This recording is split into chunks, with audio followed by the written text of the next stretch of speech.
So good morning, good afternoon, good evening, my fellow virtual classmates. This is the part 1 of chapter 7 and our topic is about utility. I am your reporter for tonight, Bea Baloyo. So let's proceed. Utility in the context of testing and assessment is the usefulness or practical value of testing to improve efficiency. It can also refer to the usefulness or practical value of a training program or intervention. So factors that affect a test's utility. The first is psychometric soundness, second is cost, and third is benefits. So psychometric soundness refers to the reliability and validity of a test. Index of validity tells us the practical value of the information taken from the test scores, while index of reliability tells us something about whether a test measures what it purports to measure. Test scores possess utility if in a situation they help us make better decisions in terms of being cost effective. So there's a general rule about validity and utility. The higher the criterion-related validity of test scores for making a particular decision, the higher the utility of the test is likely to be. But there are many exceptions on this general rule because there are many factors to consider. So an example is, we are looking for another way to monitor cocaine use of drug users, other than the method of urine testing when they are being treated. So a suggested method is the use of a patch that would detect cocaine through the sweat of the user, only if it was worn day and night. So in 63 opiate-dependent volunteers, investigators found 92% level of agreement between a positive urine test for cocaine and a positive test on the sweat patch for cocaine. So obviously you would think that this procedure, which is high in validity, would immediately mean that it's useful, right? It wouldn't be termed as useful because the high agreement between the test results would only occur if the patch has not been tampered with.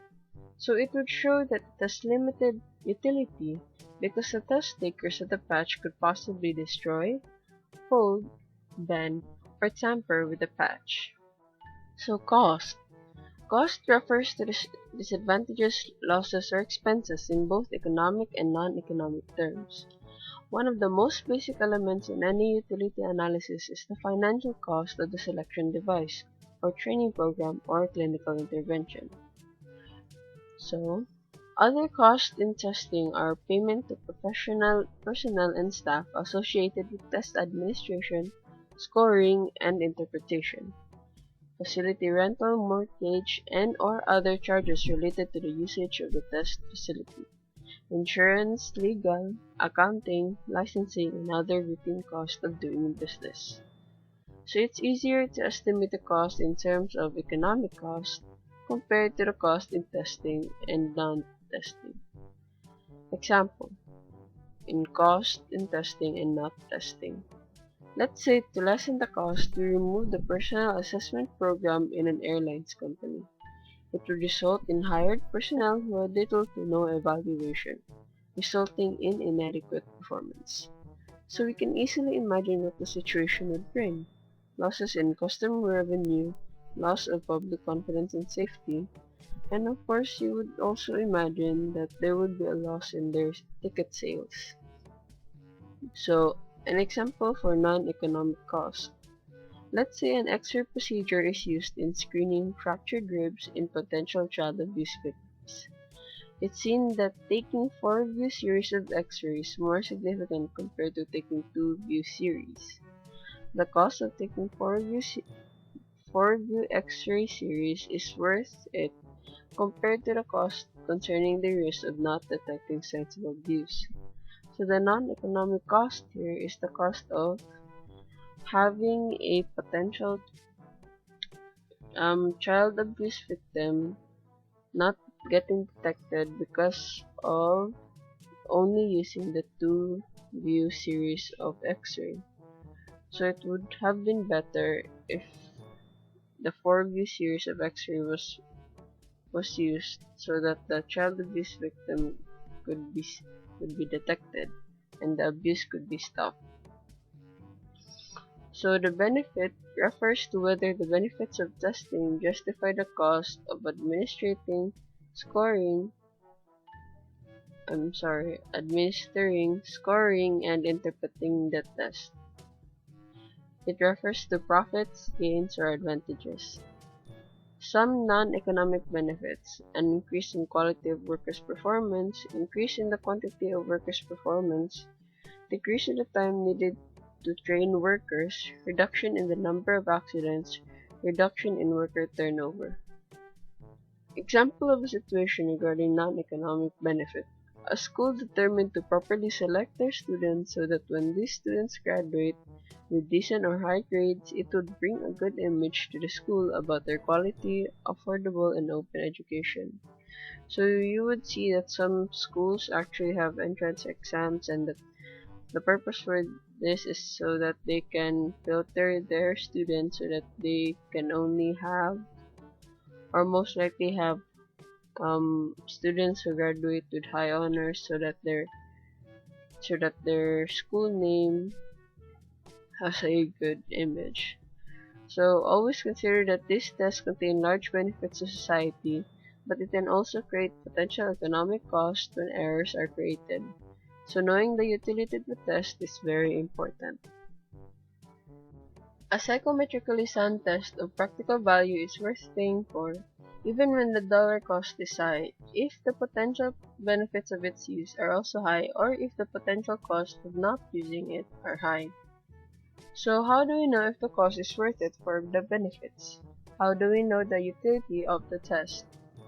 So utility analysis, defined as a family of techniques that uses a cost-benefit analysis designed to create information relevant to a decision about the usefulness and/or practical value of a tool or assessment.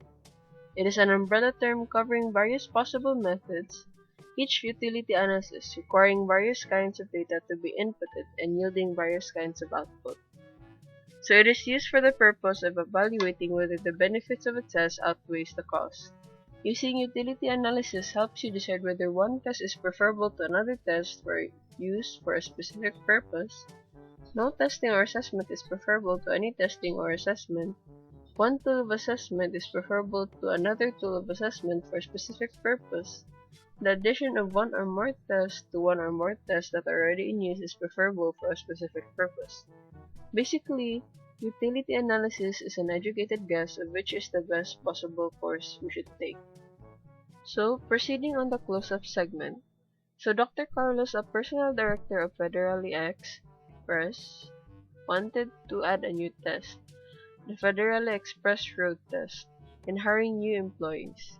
She wanted to try her new test out and wondered what the ideal cutoff score would be. So with the help of a hypothetical program, she was given the following options that best suits her situation. So the first is select applicants without using the FERT. The second, use the FERT to select with the lowest false negative rate. Third is use the FERT to select with the lowest false positive rate. Fourth is using the FERT to yield the highest hit rate and lowest miss rate. So the option she chose is the fourth one, which is the best outcome, because it decreases the miss rate, which means less mistake in identifying qualified and unqualified hires, while increasing the hit rate, meaning qualified and unqualified are accurately identified. This option has 48 as the cut score, which means at least 51.7% of the applicants will be hired.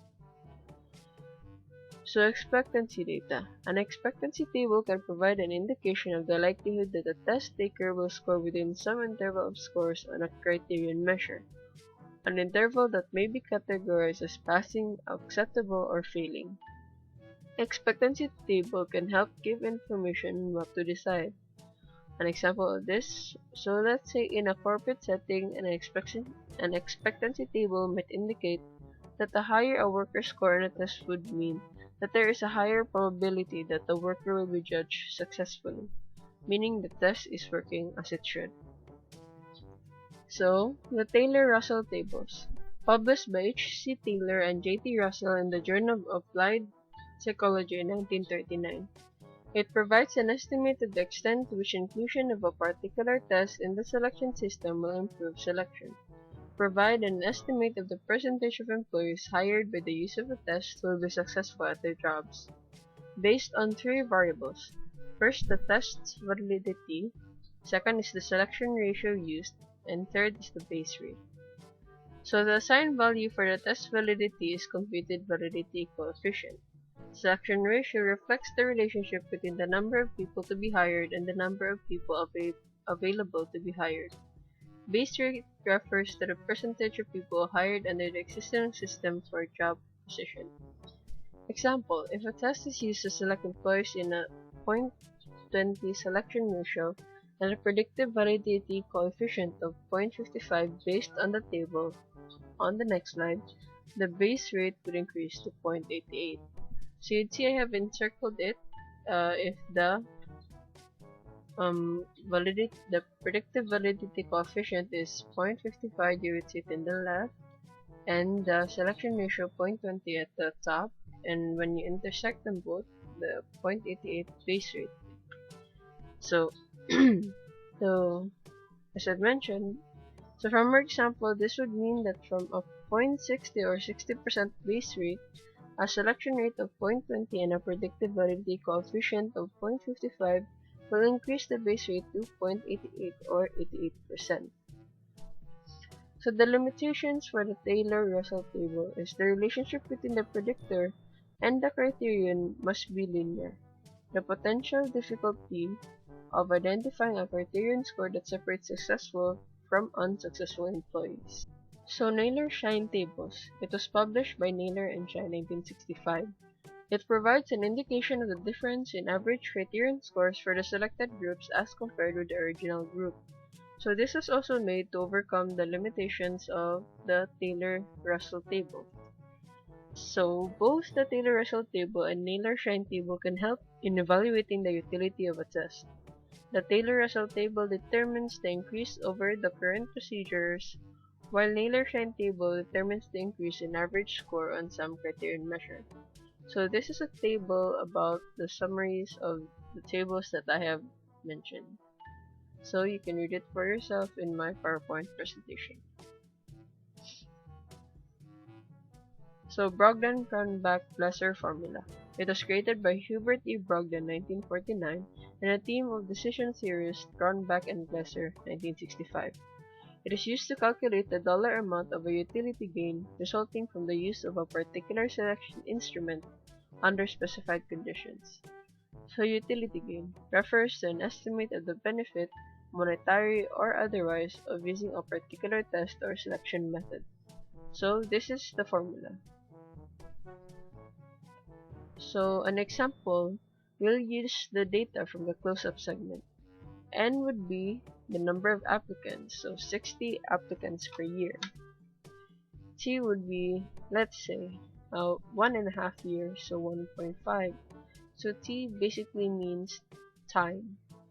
So RXY, the criterion related validity of FERT scores is 0.40. So SDY estimated as 9,000 or the 30% of the annual salary. ZM, the mean standardized FERT score, is a positive 1.0, and C is the cost of the test for each is $400. So based on the data, you will see this formula. So 60 times 1.5 times 0.40 times $9,000 times 1.0 minus 60 times 400. So you multiply all that, it becomes $324,000, and then you minus it from the product of N and C, which is $24,000. So your utility gain is 300,000. So basically, if you spend 24,000 for the testing, you would most likely have a gain of 300,000. So there is also a modified Brogden-Cronbach-Blesser formula, which researchers use to find the productivity gain rather than the financial ones. The modification is the formula is SDP, which is the value of the standard deviation of productivity substituted for SDY. So this helps estimate the percent increase in output expected through the use of a particular test. So decision theory and test utility. Applying decision theory to question the test utility was a promising concept suggesting by Cronbach and Glesser's psychological tests and personnel decisions. It is a classification of decision problems, various selection strategies ranging from single-stage processes to sequential analysis. A quantitative analysis of the relationship between test utility, the selection ratio, cost of the testing program, and expected value of the outcome. A recommendation that in some instances, job requirements be tailored to the applicant's ability instead of the other way around, a concept they refer to as adaptive treatment. One measure of the value of a test lies in the extent to which its use improves on the hit rate that exists throughout its use. So an example would be developing a test to check if all living humans are breathing, and based on this test, 11% were not breathing. A test is obviously of no value if the hit rate is higher without using it. So basically, every living being should be breathing, so the base rate is already 100%, so performing that test would basically be useless. So an example related to testing. Suppose you are testing 100 applicants and that a cut-off score is applied to separate the applicants who will be hired and those who will be rejected. We can assume if the test is perfect predictor with a validity coefficient equal to 1 that there will be two outcomes. The first outcome is applicants who scored above the cutoff score will be successful at the job, and 2, the applicants who scored below the cutoff score would not be successful at the job. But in reality, there are rarely employment tests with perfect predictors and a validity coefficient equal to 1, so other outcomes would occur. The third would be applicants who will score above the cutoff score, get hired, and fail at the job. And the fourth will applicants who will score below the cutoff score, get rejected, and would have been successful at the job. So decision theory provides guidelines for setting optimal cutoff scores. They usually take note of false positive and false negative in selection decisions. An example of this are airline companies who prefer to create a cutoff score that results in a false negative than a false positive result. So that is the end of part 1.